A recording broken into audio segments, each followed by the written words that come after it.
¿Qué es el steampunk? Preguntémosle a uno de sus creadores, Tim Powers. So what inspired the creation of steampunk? Well, a publisher in England had said that they'd be interested in publishing a series of books about King Arthur reincarnated throughout history. And me and K.W. Jeter agreed to write books for that series.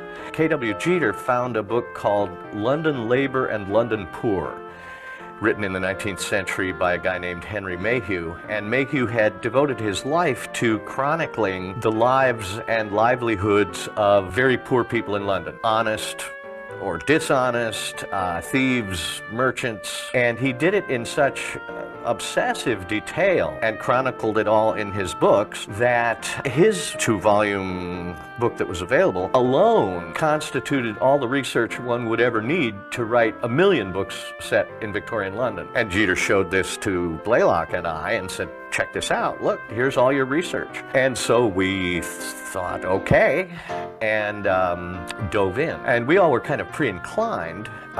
Jeter was already a big fan of 19th century British literature, and Blaylock had grown up on everything from Tristram Shandy to Robert Louis Stevenson, and all of us had read a lot of Dickens, of course. And all of us were science fiction fantasy fans. And so what we did, just because we had those Mayhew books, was inject science fiction and fantasy plots into 19th century London. And we each had a book or two apiece of those.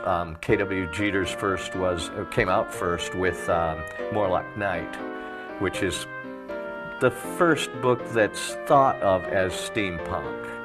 And Blaylock wrote Homunculus, and I wrote The Anubis Gates. And then in 1987, Jeter said, when cyberpunk was a big fashion, well, somebody should come up with a term for what me and Powers and Blaylock were doing.